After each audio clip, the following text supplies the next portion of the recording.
Okay, a very blessed evening po sa ating lahat, mga mahal kong kababayan at mga kapatid kay Lord Jesus. Okay? The rapture prediction of September 23 failed. Doesn't happen. But, as usual, my stand, I will never condemn those people. Pero right now, I would like to remind you, okay? Hindi pa rin sila sumusuko as I saw this brother Joshua yata, no, na sinasabi nila, he's still waiting for the rapture, which is maganda naman. Sabi po niya, nagwe-wait pa rin po siya.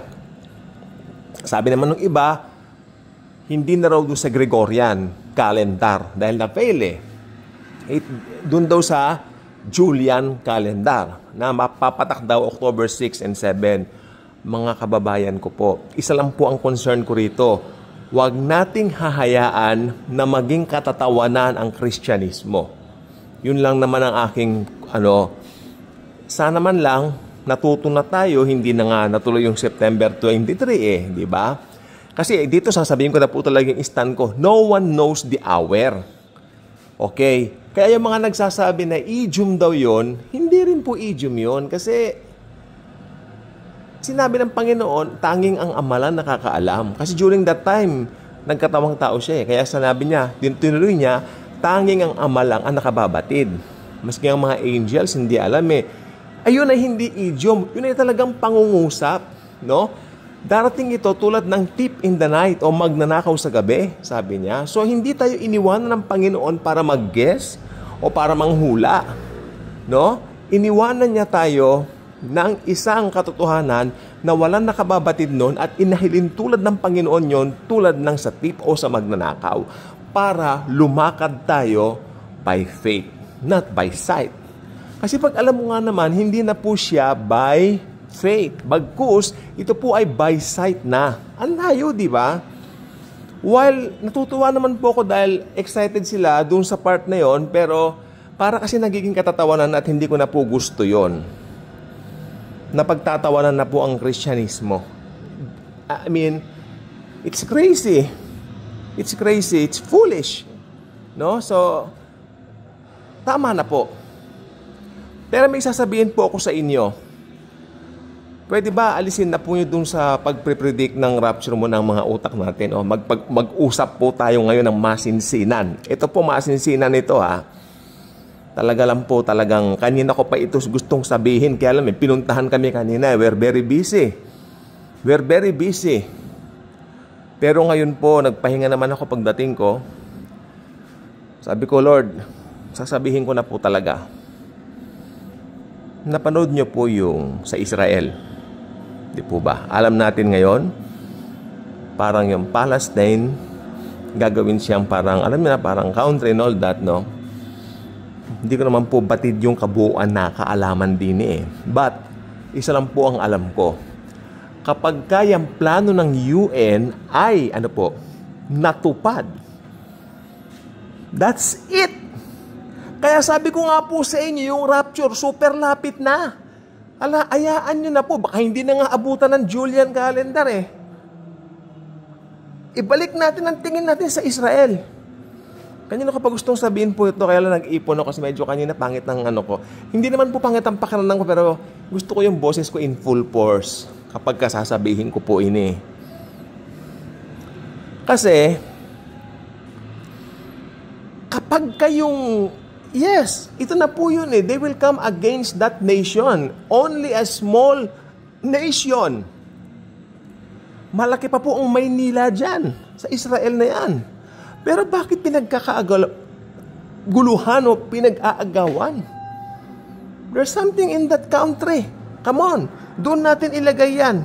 Alisin muna natin ang mga mata natin kay Brother Joshua, kaya doon sa Julian calendar. Tama na po doon. Ibalik natin sa Israel. Dala ko po, sasabihin ko po sa inyo, pwede mag-rapture ng mas maaga. Pwede mag-rapture ng mas maaga. Kaysa doon sa 6 at 7 ng October. Alam niyo po ba, yung UN na meeting nung 23, doon ako nakapokus. Hindi naman doon sa magra-rapture daw ng 23 because hindi naman ako naniniwala doon na magra-rapture 23. Pero yung UN, makinig pong mabuti, dito po yung heart of the matter natin. Yung UN meeting sa New York na ginawa doon, tapos kinabukasan nagpatunog ng trumpet ang blast, no? Di ba nag-post ako rito ng mga bahagi ng shofar trumpet, no? Bibihira po kasing mangyari sa bansang Israel. Hindi lang po bibihira, this is the very first time that they made it broadcasted all over the world. Pinabroadcast nila all over the world through social media. Ang dali na po mag-broadcast ngayon. Dati radyo lang. Tapos ilan yung antena ng TV, makahirap noon. Hindi pa uso ang tao nung araw eh. Joke. Pero alam nyo, makinig po mabuti. Yun ang iniisip ko ilang gabi na.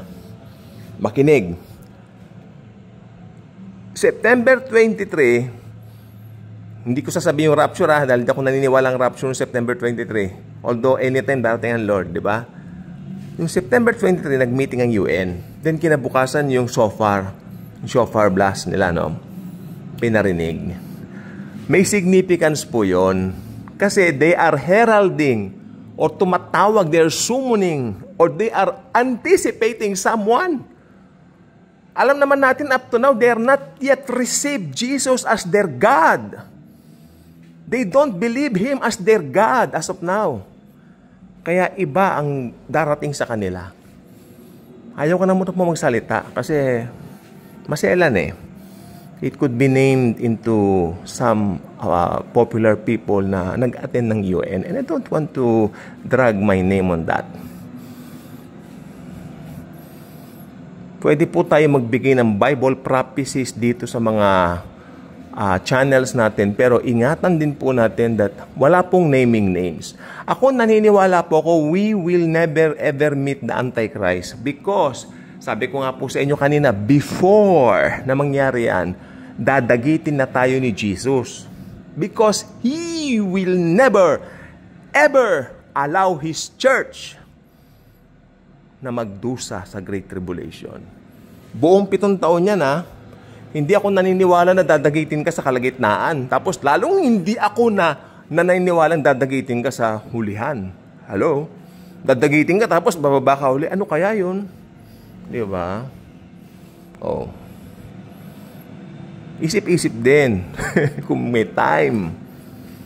Siyempre dadagitin ka niya bago mangyari yung 7 taon. Ayon sa magaling na scholar na si Charles Ryrie, ang sabi niya, ang ibig sabihin ng pagdagit ng Panginoon ay protection sa iyo, hindi sa gitna. Sabi nung iba kasi, protection habang sa gitna ng tribulation. No, ang sabi ni Charles Ryrie, yun ay protection bago dumating ang tribulasyon. Yun po yun. Charles Ryrie, ako naniniwala ako, isa sa pinakamagaling na theologians sa panahon natin. Sa panahon pala nila, wala na siya. Mga bata pa tayo. Mga yun kopong-kopong pa.